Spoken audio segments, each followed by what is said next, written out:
All right, so we were just talking about determining, if you want, if this angle in here, so I'm talking about this angle right here, it looks like it's 90 degrees just visually. We could figure that out, and that might make the question easier. But before we do that, let's rephrase this question as a vector subtraction, just so that our F1 ends up a little bit nicer. So I guess we could start by determining where F1 should go. Remember, if we're doing tip to tail vector addition, right, then F2 and F1 need to be tip to tail, and this vector right here should be the resultant, going from the base of the first one to the tip of the last one, meaning that our F1 vector should be from here to there. So this should be F1. Now, this vector is not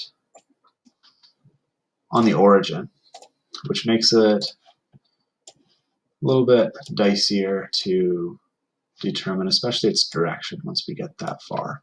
So a way of rephrasing this, of thinking about the question, is to, I'm just going to write this. If you remember from last day, is doing, that's not what I want. It's doing F1 plus F2. So this would be a resultant. So that's a resultant vector. If I subtract my F2 vector, then just algebraically, this should leave me with F1. Okay, so again, if I represent that on my diagram, I do F1 plus F2, and I remember a vector subtraction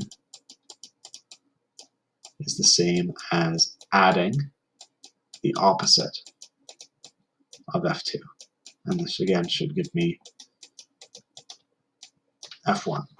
So the opposite of F2 is going to be this vector.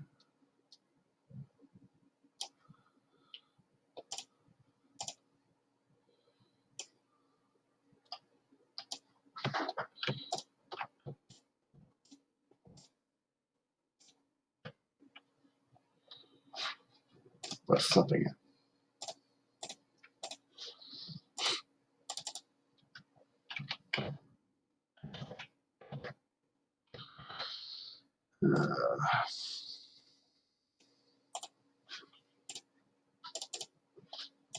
Okay, well now it's disappeared. So let's just draw it again. So this was our F2, and we're going to draw the opposite, which would be approximately like this. Okay. So if I go tip to tail, so there's F1 plus F2, and we're going to add the opposite of F2, which should go tip to tail right here. So this is the opposite vector of F2, and then F1 should be the resultant starting from the beginning and going to the end, like this. Okay, so now it's in the same position, it's an equivalent vector, but now it's based at the origin, which makes it a little bit easier to figure out. So this is negative F2 vector, and our red one is still F1, it's just positioned in a different spot. So now it's just in an easier spot to work with. Okay, so if you remember from last day, we calculated the components. We did the component method as opposed to the trig method, just to, I guess, simplify the process of getting the direction in the end. So we'll kind of go the same way this time. So we'll start with our F1 plus F2 vector. So we're going to leave that there. We're going to look at F1 plus F2, and we're going to find the horizontal component, and we're going to find the vertical component of it. So if you remember, for horizontal component, we're taking the magnitude, which is 10, and see up here, and we're multiplying times cos of theta. Theta we'll think about in a second, getting our theta, and the vertical component is the magnitude 10 times sine of theta. Okay, theta, the ever elusive theta, is the angle between our vector and the x-axis. So we're looking at this guy right here. This little piece of pie is the theta we need to put in to our component equations.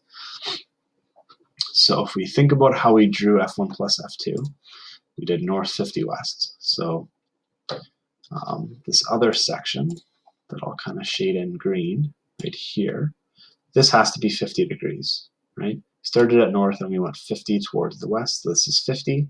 So we want the other part of this that would add up to 90. So that would be, right, be 40 degrees.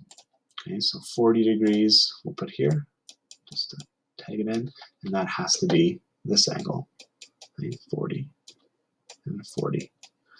Okay, now we can finish off those equations and have our components. So if you have a calculator handy, you can just double check my calculations here.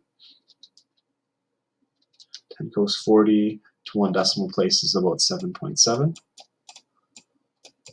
And 10 sine 40 is 6.4. Okay, remember, once we have these values, we're always going to get positive numbers here. We now need to decide if we should tag on negatives depending on which direction F1 plus F2 is going. So thinking about how we would draw the components, I guess I'll use a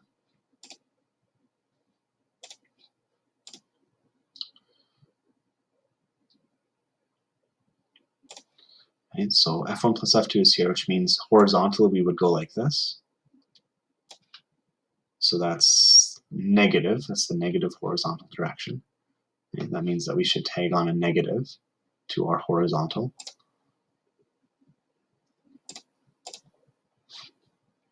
So this should be negative 7.7.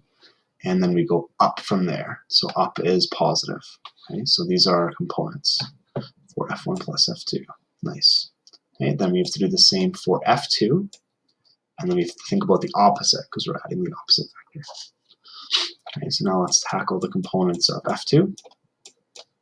We want the horizontal component and we want the vertical component.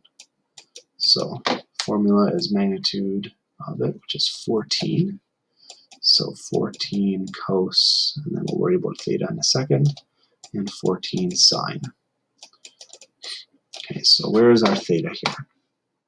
Here's F2 vector, which means that our theta for our formula is this little piece of pie right here is what we want to plug in to there for our angle in our component formulas.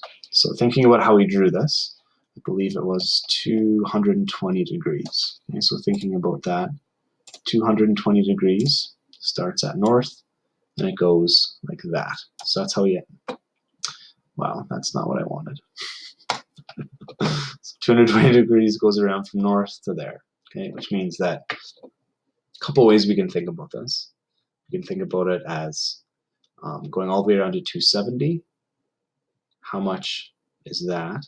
So 270 minus 220 leaves us with this little piece, right? Because I have 270 is 3/4 of all the way around. And if I subtract 220, which is up to here, I'm left with the green part. Okay, so 270 minus 220 leaves us with 50.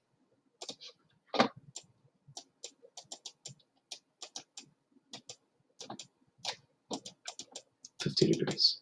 Okay, so this little piece right here is 50. So that's what goes into our component equations for theta. And we can calculate our components. 14 cos 50 is about 9 exactly, pretty close. Again, we'll worry about the sine in a second, 9.0. 14 sine 50 is 10.7. Okay, F2 is going, nope, that's not what I want. It's going